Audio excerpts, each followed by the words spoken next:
Hello and welcome to the news at 7, where we get to the heart of the day's stories and communities across Scotland. Tonight, more problems for the troubled ferry serving Arran. The Glen Sannox needs new propellers and fixing it could cost over £3 million. We speak to a maritime expert about that and the state of the ferries. The soaring cost of heating oil used by many homes in rural areas and the calls for better protection against shock spikes in bills. And we'll have all the sport with Sheila. What have you got for us tonight? Well, Fiona, we've been speaking to Scotland midfielder Lennon Miller on life in Italy and his World Cup dreams. And I've been speaking to a former addict who lived on the streets who's now a headliner at Glasgow's International Comedy Festival. Hello, I'm Fiona Stalker. Welcome to the news at 7.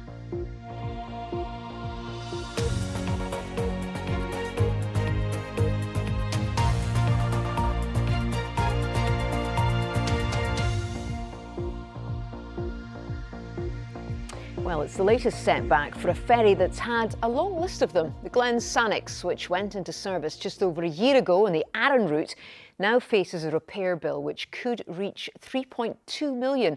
That's according to shipyard bosses who say it needs a new propeller after a small crack was discovered in the hull. The ferry went into service 7 years late and 4 times over budget, meaning questions have fallen to the Scottish Government, which owns the ferry operator, and the Ferguson shipyard, which built the ferry. The Deputy First Minister has been defending its record during a visit to the yard today. It's right and proper that new vessels are checked in the proper way. That is why vessels regularly go in for dry dock periods. But you know, the challenges around the Glen Sannox are well documented. They are in the past. They're not in the past. There's still a challenge here. There's challenges that are well documented in the past. They've been well covered in multiple parliamentary committees, multiple parliamentary reviews. The point is that the Glen Sannox is making a huge difference to the experience of islanders in the Isle of Arran who rely on the vessel, and along with the announcement around our Ardrossan Harbour too, and about the government's proposals to bring that into public ownership, I know that the islanders on the Isle of Arran are going to have a fantastically new experience of accessing the mainland. So what does this latest repair tell us about the wider state of the ferries? I've been speaking to Alf Baird, who's a retired professor of maritime transport at Edinburgh Napier University, and asked him how unusual it might be for a ferry to have an expensive repair after just a year of service. Yeah, I think it's very unusual, and I would say it's perhaps goes back to the underlying problem with all CalMac vessels is that they are invariably prototype designs, one-off designs, so they're unique designs, brand new, and they're quite often put together by a combination of government officials, maritime people and generalist naval architects to draw them up. But essentially they're going to shipyards being built that have never built these vessels before. So they're starting really from scratch. They're not proven designs, they're prototypes. And I've compared it in the past a bit like to going to an aircraft manufacturer or a car manufacturer and saying, can you build me this special one-off vessel that I've just designed? And of course they would think you're mad rather than just taking a Boeing or a Ford. So you can actually take standard vessels out of shipyards now that are proven, ready to go, and you don't have all these peculiarities with them. But basically these problems are happening with most of the CalMac ships that are delivered new. So the alternative, I suppose, would to be taking one off the shelf, as it were, that wasn't a prototype. How much of a difference do you think that would have made? Well, they're far cheaper to do that. What in the expert ferry group I was part of, we, the independent members of that, continually advise civil servants and state officials to invest in proven designs of ferries by the best designers that are available out there, and private sector operators are building and buying, and quite often from Asia, where you get the cheapest prices as well. So you can buy ferries at 1/3 or at least half the price that CalMac buy them at. It's difficult to understand why they always design their own in-house specifications and then get them drawn up by naval architects that aren't necessarily the best in the business. So you end up with quite a a bit of a dog's breakfast in design terms, and it leads to a terrible risk. A risk for the ship owner, for the ship operator, for the shipyard as well. The Scottish Government would argue that these new ferries are better suited to the islanders and that any problems are in the past. How fair is that? No, I think that's a problem. That's a bit of a miscalculation, if you like. But the problems go back to probably more than 25 years now. We've had problems with ongoing ferry procurement. It's only in recent years that it's been described as a catastrophic failure because of the funding and the money issues. What is happening, though, is the future looks pretty bleak, even with current procurement, because these are very, very high-cost vessels, high cost to buy and very high cost to operate. And when things do go wrong with them, as they do with prototype one-off designs, then they are very, very expensive to fix. Alf Baird there. Scotland's top police officer has accused Rangers and Celtic of failing to condemn the violent scenes that broke out after the weekend's Old Firm match.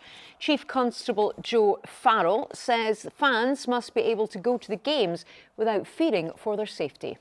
Nobody came out to condemn that violence. And we can put more and more resources into football. But that doesn't solve the underlying issue that people should be able to attend those events without fearing for their safety. Strike action by teachers could be called off after an agreement has been reached between the EIS union and the Scottish Government. The deal over teacher workload now needs to be formally signed off by the local government body COSLA, which meets on Friday. Parents in some council areas had received notification of strikes starting as soon as next week. Now let's get a roundup of the stories making the BBC News app here in Scotland. Police are investigating the unexplained death of a man after a fire at a block of flats near Glasgow city centre. 6 fire engines went to Carnoustie Street on Tuesday evening. A teenager injured in a crowd crush at Glasgow's Transmit Festival has received a 4-figure payout. Jessica Gatherer from East Kilbride suffered a knee injury in 2023. Police are searching for drug protection dog after it went missing in Aberdeenshire. Kylo became unwell while being exercised on Monday evening and then ran off. And for more information on all these stories, you can scan the QR code on the screen now. It'll take you to the BBC Scotland News app where there is more for you. Now, some train services at Glasgow Central Station have resumed after the weekend fire that devastated a building next door. The station's low-level platforms, which serve the line north of the River Clyde, have been reopened after a full site assessment. But the main high-level station will remain closed for the rest of the week due to the high level of instability of the fire-damaged facade. Our transport correspondent David Henderson has been speaking to Network Rail. Yeah, so there is a huge volume of activity going on at the moment. I'll maybe just break it down into phases. So right now, the facade that you can see behind me, that's the Union Corner building. That facade is under the custody of Scottish Fire and Rescue. Once they've satisfied themselves that all fires have been extinguished, it will then be passed on to Glasgow City Council. Now, their buildings control will then pull together a plan as to what we're going to do with that. So that might be a demolition, it might be something different to that. It will probably require a segregation plan in and around it, which might mean that Union Street is closed, it might mean that Gordon Street is closed, and therefore we'll have to work in and around that to try and coordinate and pull together how do we get the station open as soon as possible for passengers. Yeah, and you get 70,000 people coming and going through the station each day. You need that big entrance open, really. Yes. But, you know, we've got some very clever people in the industry, and we will be looking at every possible option where we can consider getting some part of the station or indeed all of the station open. Tell us about the state of the station, because the fire was right next door. How much damage has been done? So right now we're still in the process of understanding exactly what damage has been done.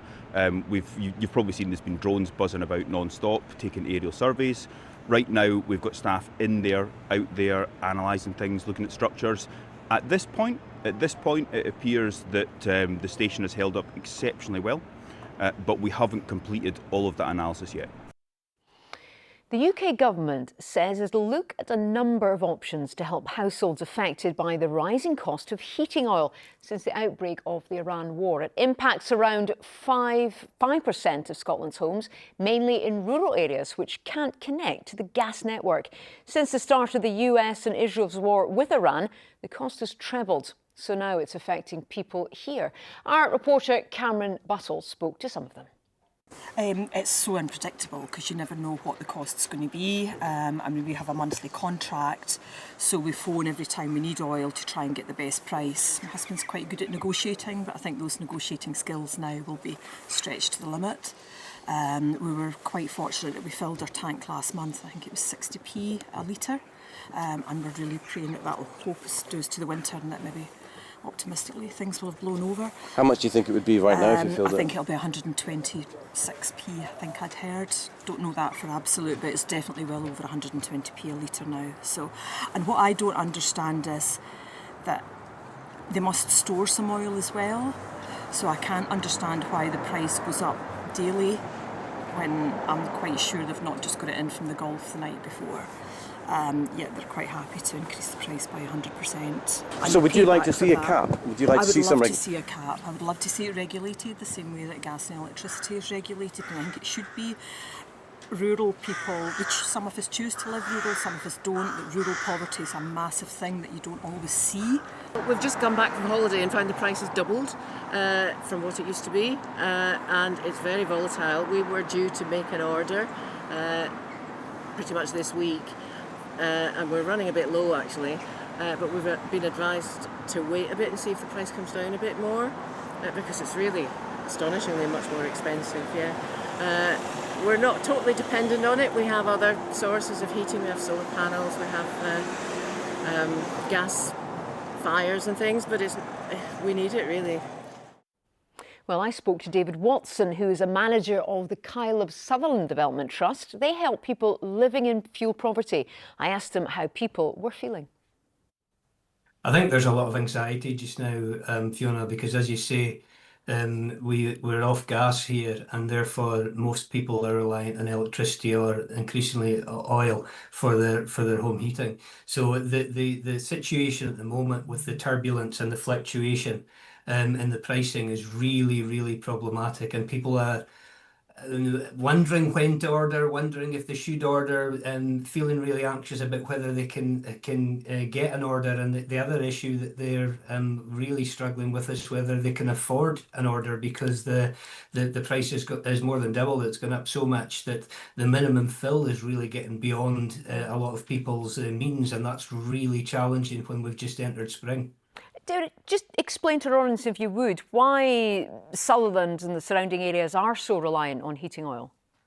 Well, we're off gas, so there is no gas infrastructure here.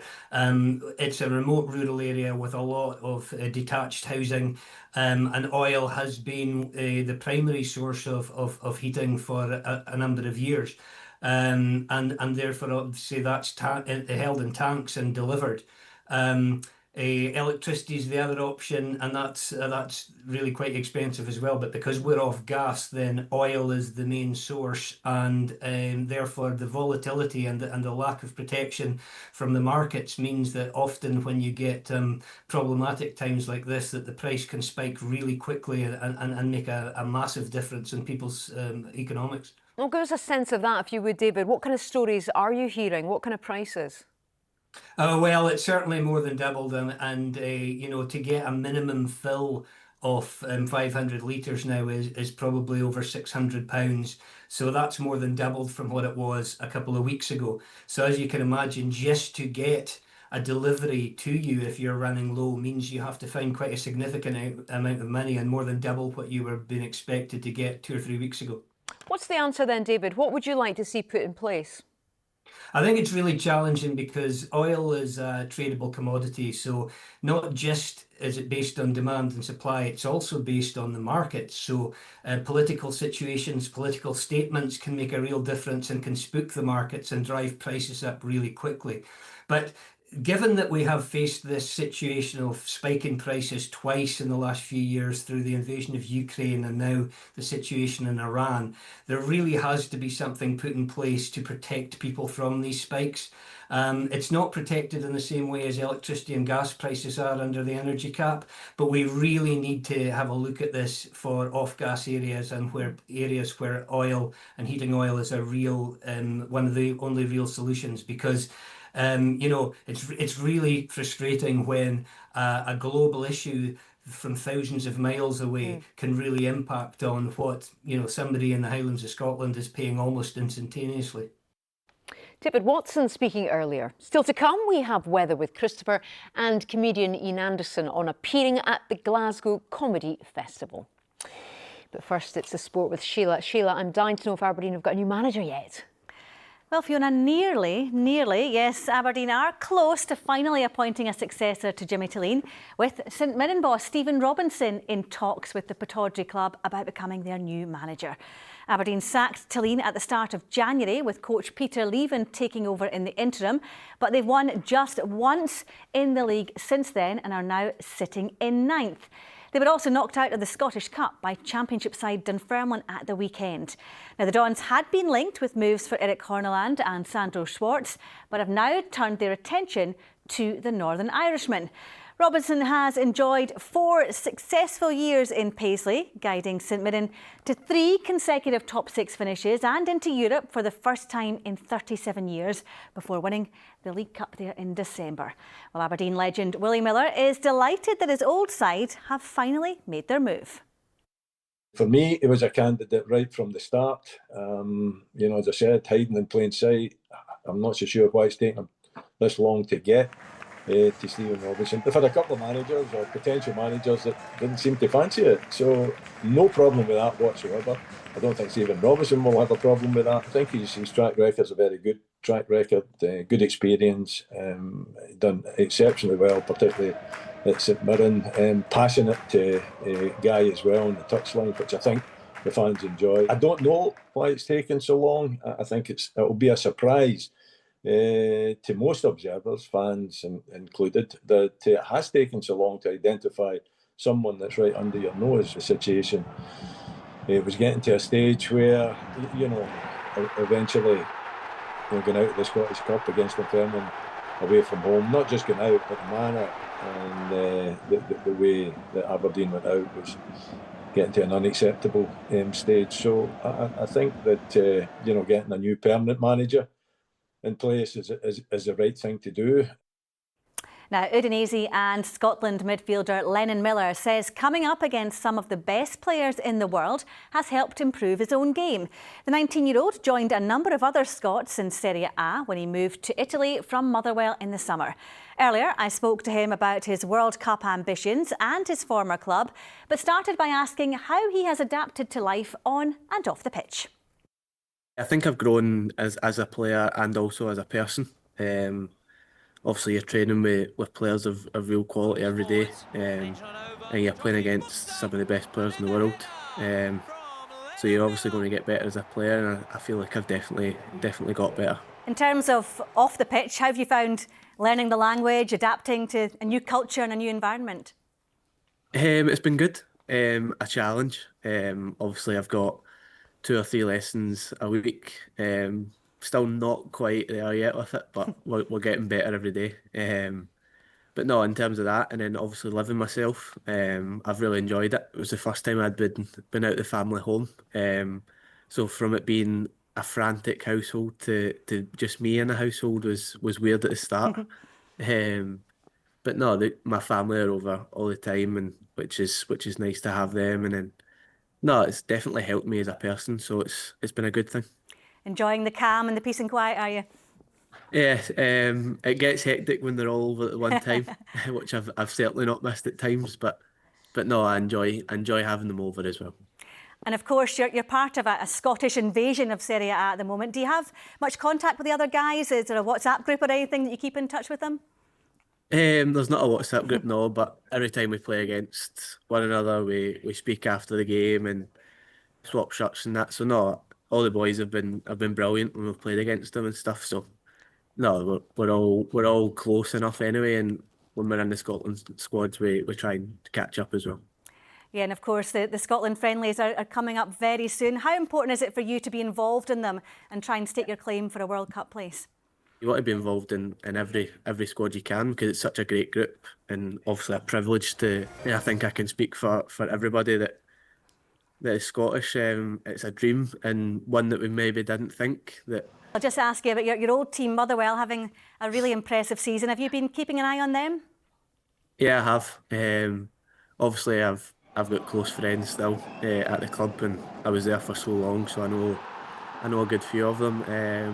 But no, they've done amazing, and I've been trying to watch as many as I can, and it's been really impressive to see, and hopefully they can keep it going for the last few games.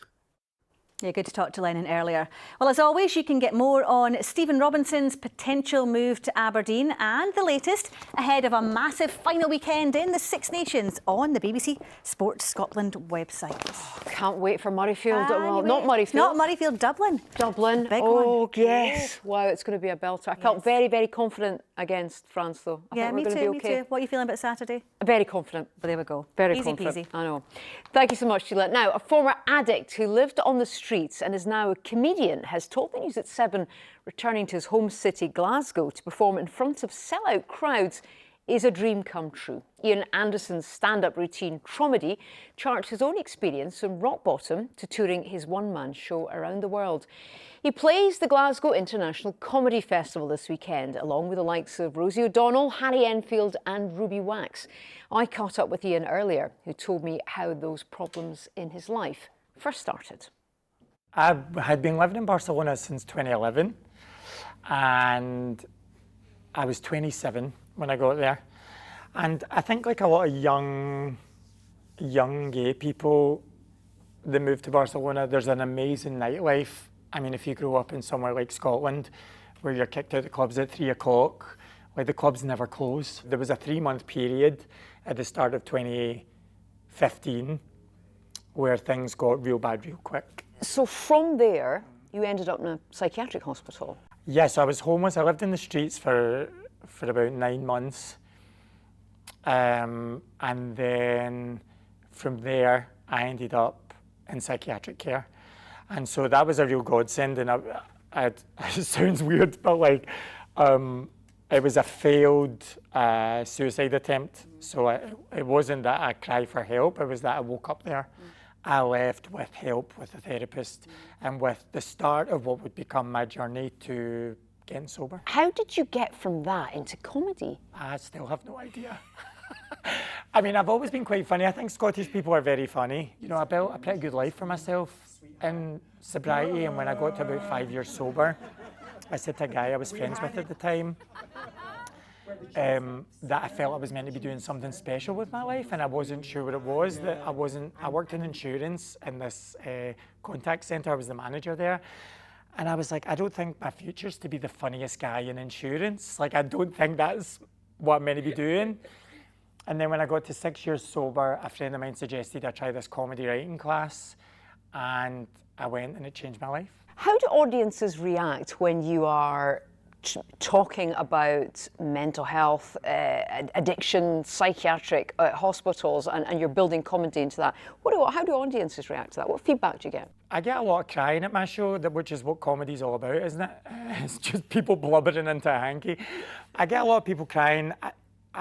The way I've done the show and the way I thought about doing the show was, I don't want anyone coming out feeling sorry for me, and that's actually not what happens. People look at themselves, and the show's about my life experience in addiction, but really it could be anything. It could be you're in an abusive marriage. It could be, you know, like that you're going through a hard time at work. It could be like whatever your hardship is. Like, this covers the span of my life, and the solution to a lot of our problems is connection. And do you think comedy is a way of helping us talk about some of our darkest things? I think some people get into comedy instead of going to therapy, and I think you should go to therapy first. I want my comedy to be very me, and my comedy is about connecting people. It's not about slagging someone in the front row. It's not about making people feel any kind of shame. We do that ourselves at home, alone, on social media. I want to bring people together and to build community. Was there ever a point when you were homeless, on the streets, consuming drugs and alcohol in Barcelona, you thought, I'm going to be playing to sell out audiences in Glasgow, in Scotland? You get to stop creating problems and build a great life for yourself. And when I had that realisation, I was 33 and I was exhausted and I just wanted to be proud of myself. And I feel like I've achieved that. There you go. Well, Ian Anderson there, and the Glasgow Comedy Festival runs from today until the 29th of March. Now, Christopher's got the weather, but I've got some breaking news for you. Kylo, the drug detection dog who was missing in Aberdeenshire, has been found. He's all right, we found Kylo. That is good news. Isn't it good news? Yes. News. How's the weather looking? Not great. Are you bringing us some high pressure? Not great. No, sorry. Okay. Bit of everything, actually. Take a look at some of the pictures we've had today. Some daffodils there battling the gale force winds we've had around the west coast today, and more of that tomorrow. Some big waves as well, and some pretty heavy downpours. And more of that to come, I'm afraid. Let me show you what's happening. We've got low pressure with us nearby, not high pressure, Fiona, I'm afraid. And that means it's going to be unsettled with outbreaks of rain, some high winds as well, and actually turning colder too as we head through towards the end of the week.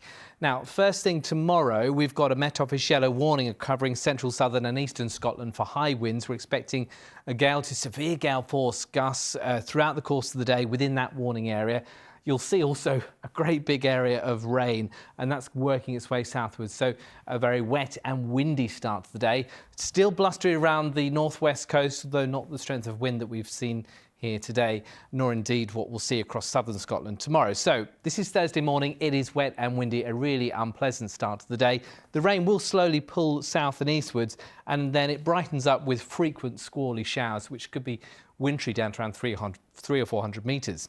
On Friday, we're seeing cold air really digging in, so it will be a colder feeling day and actually, once again, wet and for some wintry. This is the early hours of Friday morning. This band of rain, sleet and snow moving southwards. Some of us could wake up to a covering of sleet or snow first thing Friday. And then that rain really lingering through the central lowlands through the day. The snow level coming back up the hills, but with the wind and the colder air and the wet weather, not a particularly pleasant end of the week, has to be said. Temperatures on the thermometer 7 to 9 Celsius, but probably feeling colder than that. And low pressure is sticking with us through the weekend and into next week too. You'll see there's gaps in between them, but they just keep rolling in off the Atlantic. So it's up and down, really. This is the weekend now. This is Saturday. It's cloudy, not as windy, and perhaps a little bit dry, but still a few showers to contend with. And a similar sort of picture on Sunday as well, with the most frequent of the showers likely in the west, the driest, brightest weather in the east, but a cool feel. And this is the outlook. You can see it is rather up and down, as we say, and temperatures down compared with what we've seen of late. But certainly tomorrow, wet and windy for all. That's the forecast. I'm actually more concerned about next week, having finally got you to agree to go open water swimming. I think we're going to need a flask of coffee. Pictures. No pictures, absolutely not. That's it from us tonight. Great to have your company. Thanks to the team in the gallery and on the studio floor. Join us again, same time tomorrow from Christopher and I. Have a good night. Bye-bye.